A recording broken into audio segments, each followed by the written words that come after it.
Okay, so this is the state of Maggie, my 1960 1600 MGA, named after my mom. And I bought her in 1994.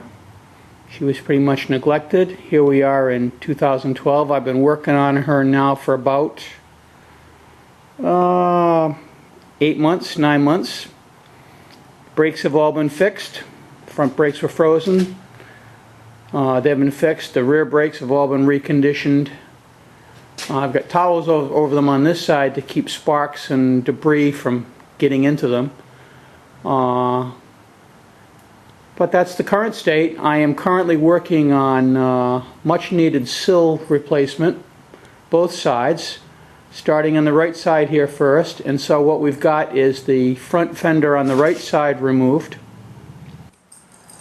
Okay, and we can see that that's all that's left of what's called the inner sill. That's the top of the inner sill. The rest is all rusted away. And I'm just homing on this because I want to make sure I know how to put it back together. And here comes my assistant. Max, go over here. Come here, buddy. Come here. There's my assistant, Max. Hi, buddy. Oh, you're a good boy. You're the best. Oh, here comes my assistant number 2, Shotzi. Shotzi and Max are the best. All right, back to the car. Okay, so I'm trying to get a good recording of this so that when I put this back together, I can see how the inner sill lines up. That's the objective of this video, as well as kind of a starting point of a little video odyssey on how this thing goes back together. So that's what we're looking at there. Let me see if I can move back out. Whoops, that's in, out a little, so we can see better. There we go. Now we'll move in a little bit better. On this area, the inner sill, which is over here, would actually be going all the way from the front to the back, and it has been it was actually not there when I took the rocker panel off. That's all that was on the car. And someone had actually welded the bottom of the rocker panel to the frame. We're looking at the frame right now. It's a little bit rusty, but in good shape. The inside of it's already been repaired. Before I ever got the car on the road, we had that part repaired. The outside this part wasn't exposed. I've painted the rest. As you can see, that's where farthest I could reach with the fenders on and the sills and the rocker panel in place. So this is going to have new inner sill plate, a new inner sill box section, a new sill ceiling plate which goes down on top, and the three of those make a three-way sandwich that goes along the top of the door opening here. Here's a good shot of the what's called the A pillar or the A post, which is where the door on the right side gets attached. And this is actually, according to what I'm seeing and reading, in very good shape. I've got a little bit of repair to the right of the A post there, to the front of the A post, and at the bottom where it's going to attach to the inner sill box section that's going to run along lower from there. Now the B post over here has about 3 or 4 inches of it missing at the bottom, and I have a replacement B post. I don't know how well you can see this. This piece is going to replace that, and you can see if I hold it up next to it how much of it was actually missing. Here's the new one, and that's what's left. Let's see if we can, I don't know how good a shot we can get of that, but we'll see it in future sessions here. So that A post has to be repaired. Beneath that hole and through that hole is a bolt that goes through to the body to frame bracket. You can see that I've actually got only about half of the body to frame bracket, the rear part. So this big hole over here actually conceals a spot that did have a weld nut, so I have to patch that and I have to put a weld nut in there. Down at the bottom here, the end of the inner sill plate will cover up this area that's also removed, because over in this area, let's see if I can get my finger over there, I need a pointer or an assistant. Where am I? Yeah, over in this area here, the inner sill will come down like that and then across like that. So it will go across here and then up here, follow the line of the fender opening. The inner fender, this is called. So I'm a novice at this. Just about everything I've done in this car has been self-taught, along with some strategic advice from the Bay State MGA Club and also from Bill Mack and Mack Motorsports in Bristol, Rhode Island. Over here, back of the screen, is my Eastwood welder, MIG welder with bottle, C25, 75% argon, 25% CO2 gas, and MIG welder. I'll maybe show you a little bit of that in action. I'll show you some of the other work I did. I grab my light here. I'm quite proud of this. This was a complete rusty mess inside, and once I removed everything on the shelf there where the heater goes and where the control box goes, which is sitting down on the shelf right now, and over the right here, that's where the master cylinder goes.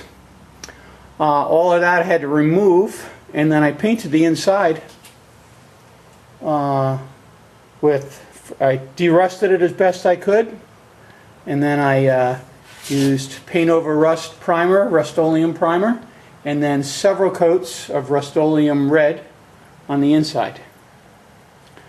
And while I was at it, I cleaned up the engine. So this engine has been painted with POR 15 MG maroon engine paint. It's a different color than the other red of the body. You can see the black area on the back below the shelf, and also the frame components down inside, and over here down inside the there's the rack. That was all of this stuff was just full of grease and grime, caked on. Took me a lot of time to scrape it all off so I could clean it and paint it.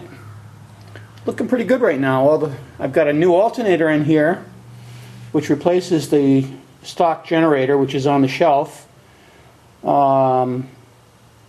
Last time I was running the car, I used to run the battery down a lot. I think that was probably because I didn't realize that when the car was at idle and I was adjusting it, the generator wasn't charging the battery. So I would do a lot of adjusting, and then next day I'd have a dead battery. But just to be on the safe side and for modern convenience, I'm going to put in this alternator that I got from Moss. It has the advantage of a solid state voltage regulator, so this control box that's over here, it will be obsolete and no longer used. And I'll put it on the shelf with the generator that it was designed to be used with. Okay, let's just go around to the back of the car. I'll show you some other neat stuff I've done so far. Sorry for moving the camera so quickly. I'm going to show you what I've done in here. This was also a big rust bucket underneath here. And there is the hood, the bonnet, the inside of the bonnet. And down inside here was all a bunch of rust. And I have given it the same paint over rust Rust-Oleum primer. Get the basketballs out of here. There's no room for storage in my garage anymore for normal things like a basketball.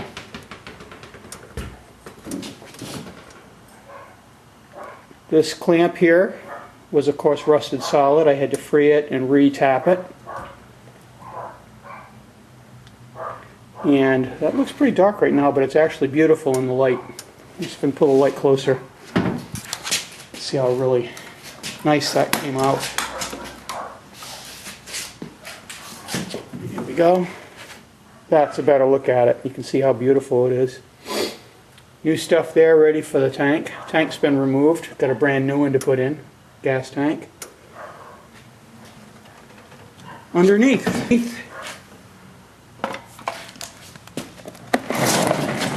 See what I've done with the underside. Isn't that beautiful? Get us better light. There. So that's all been de-rusted. The tank goes up here and cleaned up. New springs, new polyurethane bushings for all the springs, front and back. Actually, front is not new. It's new with a spring. It's a traditional bushing on the front, polyurethane bushings on the back. So that's the underside, looking pretty good. There's a missing battery box. I've removed the one on the left side, and on the one on the right side I'm about to replace with a new one once I get a little bit more skilled at my welding. Now, one last thing I want to record here, and that is over here on this side. I want to get a good shot of how the fender fits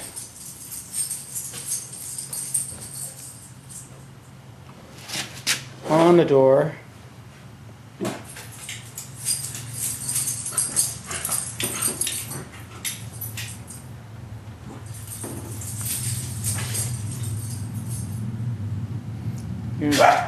Here's a rocker panel. The other side looked like this before it was removed. I hope this comes out decently in the video. If not, I'll do another shot of it. Car's up on very sturdy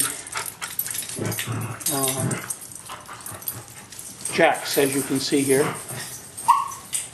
Wheels are in good shape because I previously restored them. New tires. Well, new about 15 years ago. Hardly used.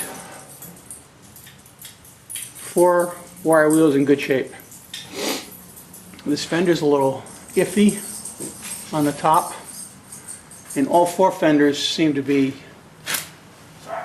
in need of some repair work on the bottom.